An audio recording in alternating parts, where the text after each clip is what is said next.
சிம்ம ராசிக்கும் காதலுக்கும் இருக்கிற தொடர்பு உலகத்துல வேற எந்த ராசிக்கும் யாருக்குமே இருக்க முடியும். சிம்ம ராசியில ஒருத்தர் பிறந்துட்டு அவங்க காதலிக்கவே இல்லை அப்படின்னு சொன்னாங்கன்னா அவங்கள விட போய் சொல்றவங்க இந்த உலகத்திலேயே இருக்கு. சிம்ம ராசிக்காரர்களை போல உண்மையாக ரொம்ப டீப்பாக எமோஷனலாக யாராலும் காதலிக்க முடியாது. தன்னுடைய எல்லாத்தையும் இழந்து சுயமரியாதை இழந்து எல்லாத்தையுமே கொடுத்து பணம் எல்லாம் கொடுத்து காதலிக்கக்கூடிய ஒரு இதுனா சிம்மராசி தான். அதிகமாக உணர்ச்சி பூர்வமாக காதலிக்கக்கூடியத உலகத்துல அவங்கள மாதிரி முடியாது. ஊரு ஃபுல்லா சிம்மராசிக்காரங்களை மதிப்பான். ரோட்ல போறவங்க கலெக்டர் மினிஸ்டர் கூட மதிப்பான். ஆனா இவங்களோட லவ்வரோ இவங்களோட ஒய்ஃபோ இவங்கள மதிக்க மாட்டாங்க. இது எழுதி வச்சுக்கோங்க, பத்திரத்துல சைன் பண்ணியே கொடுக்குறேன். சிம்மராசிக்காரங்களுக்கு எவ்வளவுதான் கத்துனாலும் சண்டை போட்டாலும் கோபம் வந்தாலும் உள்ள மனசு வெள்ள அப்படிங்கிறதுனால அவங்களை அதை புரிஞ்சிக்கக்கூடிய வாழ்க்கை துணை இருந்தால் தப்பிச்சுக்கணும். இல்லைன்னா 90% சிம்மராசிக்காரர்கள் வாழ்க்கை துணை பிரச்சனையினால தினம் தினம் அவதிப்பட்டு கொண்டிருக்காங்க அப்படிங்கிறது தான் ஆணித்தனமான உண்மை. வாழ்க்கையிலேயே மிகப்பெரிய கொடுமை அப்படிங்கிறது இன்னைக்கு தேதியில உறவுல இருந்து பிரியறது தான். அம்மா பையன் பிரியறது, காதலன் காதலி பிரியறது, அப்பா மகள் பிரியறது, கணவன் மனைவி பிரியறது. இதுல இந்த உறவு பாதிப்பினால 12 ராசிகள்ல ரொம்ப கொடூரமா பாதிக்கப்படக்கூடிய மனோநிலைமை சிம்மராசிக்கு. சிம்மராசியால இந்த உறவு பிரிவை தாங்கக்கூடிய சக்தி கிடையாது. நீங்க வேலை போனா தாங்கிடுவாங்க, பணம் 1 கோடி இழந்தா கூட தாங்கிடுவாங்க. இந்த உறவை பிரிஞ்சு பிடிச்ச ஒருத்தங்களை பிரியறதுங்கிறது சிம்மராசிக்கு அதை விட ஒரு கொடுமை இருக்க முடியாது.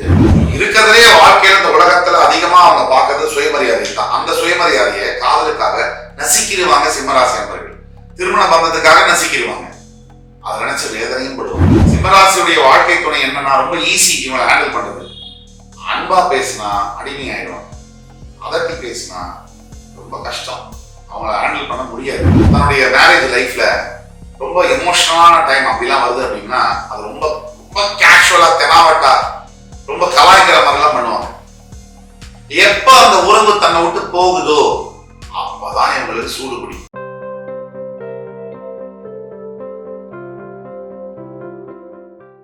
வணக்கம். நல்ல நேரம் நிகழ்ச்சியின் சார்பாக அத்துணை சப்ஸ்கிரைபர்களையும் எல்லா அன்பு உள்ளவர்களையும் எனது நண்பர்களையும் வருக வருக என வரவேற்பதில் பெருமகிழ்ச்சி கொள்கிறேன். வக்ரதுண்ட மகாகாய சூரிய கோடி சமப்பிரப அவிக்னம் குருமே தேவ சர்வகாரியேஷு சர்வதா. தென்னாட்டுடைய சிவனை போற்றி, என் நாட்டவர்க்கும் இறைவா போற்றி.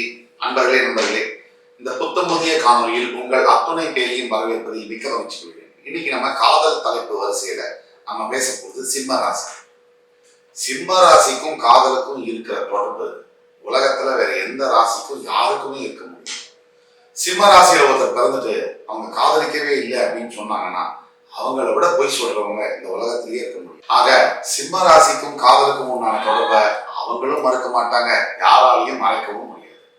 சிம்ம ராசி மற்றும் காதல். சிம்ம ராசிக்காரர்களை போல உண்மையாக ரொம்ப டீப்பாக எமோஷனலாக யாராலும் காதலிக்க முடியாது. சிம்ம ராசிக்காரர்களுக்கு காதல் வந்துச்சுன்னா ரொம்ப டீப்பா இருக்கும். நிறைய காதல் வரும், ஆனா ரொம்ப டீப்பா இருக்கும். ஆனா ஒவ்வொரு முறையும் உண்மையாக தான் காதலிப்பாங்க. இது கொஞ்சம் கேட்கறதுக்கு வித்தியாசமா இருந்தாலும் காதல் என்பது ஒரு தடவை மட்டும் வர்றது இல்லை. இது நீங்க புரிஞ்சுக்கணும். நீங்க 5 பேரை காதலிக்கலாம், ஆனா 5 பேர்லயுமே ஒருத்தரை தான் ரொம்ப டீப்பா லவ் பண்ணிருப்பீங்க. இதுதான் உண்மை. அப்ப காதல் என்பது பலமுறை வந்தாலும் கூட இயற்கையில யதார்த்தத்துல நான் பேசுறேன், ஒளிவு மறைவு இல்லாம பலமுறை வந்தாலும் ஒருவர் மீதுதான் நீங்க அந்த அளவுக்கு காதலிக்க முடியும். அந்த காதலையும் பார்க்கக்கூடிய உச்சத்தை தன்னுடைய எல்லாத்தையும் இழந்து சுயமரியாதை இழந்து எல்லாத்தையுமே கொடுத்து பணம் எல்லாம் கொடுத்து காதலிக்கக்கூடிய ஒரு இதுனா சிம்மராசி தான்.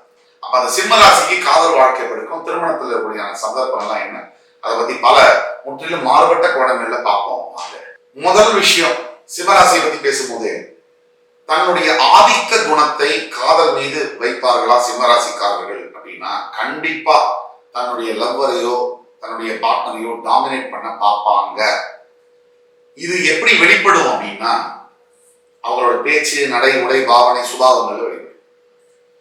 இது எந்த அளவுக்கு பாதிப்புகளை உண்டாக்கும் அப்படின்னா அந்த காதலையே பிரேக் பண்ற அளவுக்கு பாதிப்புகளை உண்டாக்கும். இதை பார்த்துட்டு இருக்கிற சிம்மராசி நேயர்களுக்கு கண்டிப்பா தெரியும் நான் பேசுறது எந்த அளவுக்கு உண்மைன்றது தெரியும்.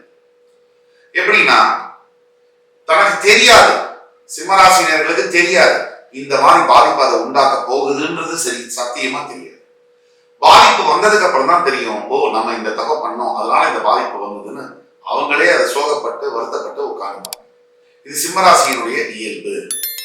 சிம்மராசி நேயர்களை பொறுத்த வரைக்கும் அதிகமாக உணர்ச்சி பூர்வமாக காதலிக்கக்கூடியதுல உலகத்துல அவங்கள மாதிரி முடியாது. உயிரை கொடுத்து உண்மையா காதலிக்கிறதுனா அது சிம்மம் தான்.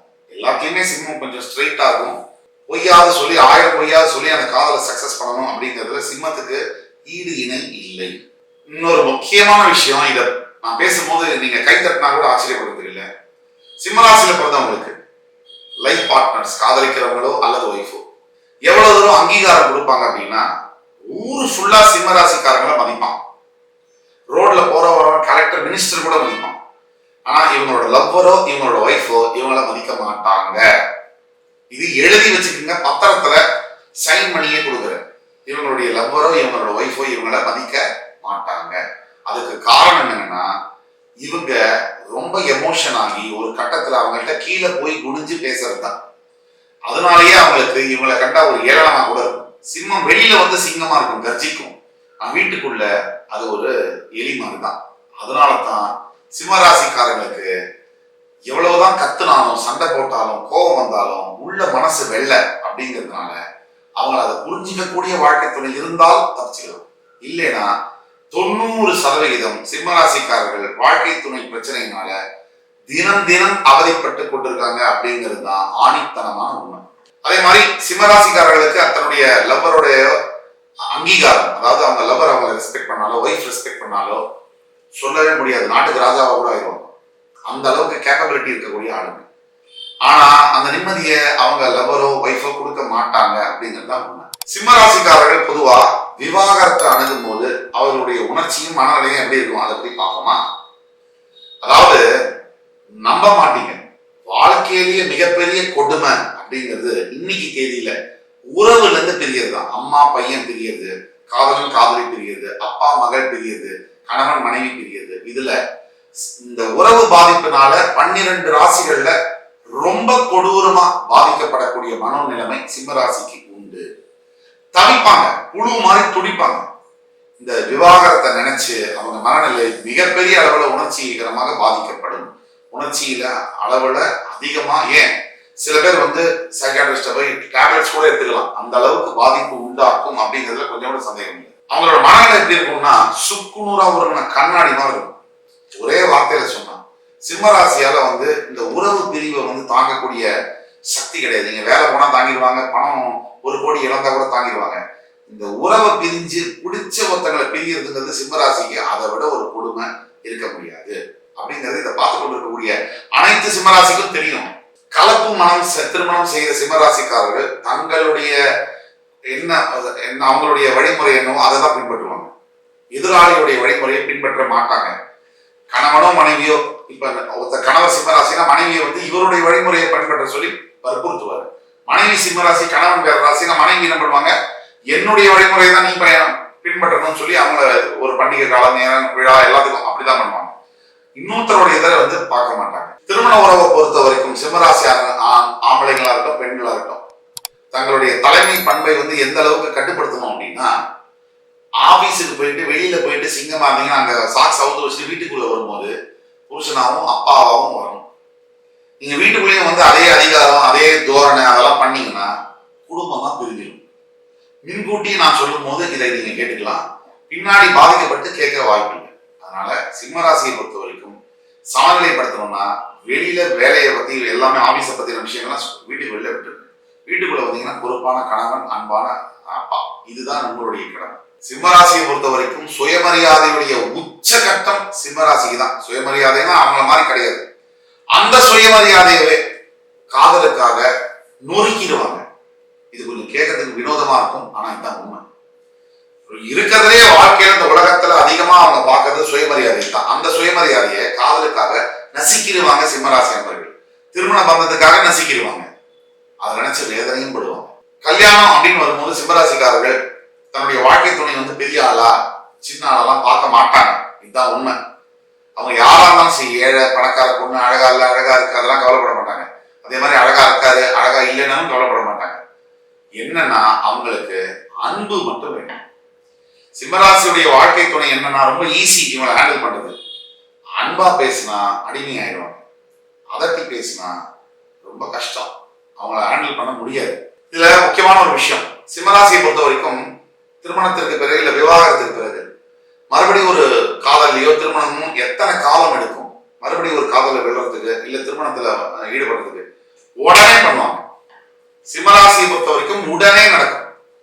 ஒரு திருமண பந்தம் முடிஞ்சதுன்னா அடுத்த க்ஷணமே அவங்களுக்கு இன்னொரு பந்தத்தில் இருக்கணும். ஏன்னா they need love, longing for loveன்றது இருக்கும். அதனால உடனே இன்னொரு காதல் இன்னொரு திருமணத்துக்குள்ள போறதுக்கான எல்லா விஷயங்களையும் அவங்க செய்வாங்க. ஒரு கலப்பு திருமணத்துல மதம் மொழி வேறுபாடுகள்லாம் இருந்ததுன்னா கூட அதெல்லாம் பெருசா தெரியாது சிம்மராசிக்கு. சிம்மராசி அப்பாற்பட்டது, குளோபல் திங்கிங் இருக்கும். படிக்காதவர்களுக்கு கூட மிகப்பெரிய அளவுல ஒரு மனம் இருக்கத்தான் செய்யும் இயற்கையில. அதை புரிந்து கொள்ளக்கூடிய மனம் தான் வேற ராசிக்காரர்களுக்கு இல்லை அப்படிங்கிறது தான் உண்மை. அப்ப சிம்ம ராசிக்கு இருக்கக்கூடிய மெக்னானிமஸான ஒரு குணாதிசயங்கள் மற்ற ராசிகள்லாம் புரிஞ்சிக்க முடியாது. தனுசு ராசி புரிஞ்சுக்கிறதே கஷ்டம்னா மற்ற ராசியெல்லாம் புரிஞ்சிக்கவே முடியாது. அதனால இது மொத்தத்துல சிம்மராசியை பொறுத்த வரைக்கும் அவங்கள கையாளுவது கடினம். கலப்பு மனத்தை பொறுத்த வரைக்கும் அவங்க மதம் அந்த வேற மொழி அதெல்லாம் பார்க்க மாட்டாங்க. அதெல்லாம் கடந்து அன்பு செலுத்தக்கூடியவர்கள் தான் சிம்மராசிக்காரங்க. சிம்மராசியை பொறுத்த வரைக்கும் தன்னுடைய மேரேஜ் லைஃப்ல ரொம்ப எமோஷனலான டைம் அப்படிலாம் வருது அப்படின்னா அது ரொம்ப ரொம்ப கேஷுவலா தெனாவட்டா ரொம்ப கலாய்க்கிற மாதிரிலாம் பண்ணுவாங்க. எப்ப அந்த உறவு தன்னை விட்டு போகுதோ அப்பதான் இவங்களுக்கு சூடு பிடிக்கும். மிகப்பெரிய அளவுல அந்த உணர்வை நினைச்சு ரொம்ப டிப்ரெஷன்ல போய் வருத்தப்படுவாங்க. கையில இருக்கும் போது அதை பெருசா எடுத்துக்க மாட்டாங்க, கையை விட்டு போனதுக்கு அப்புறம் தான் அதை பெருசா எடுக்கிறாங்க.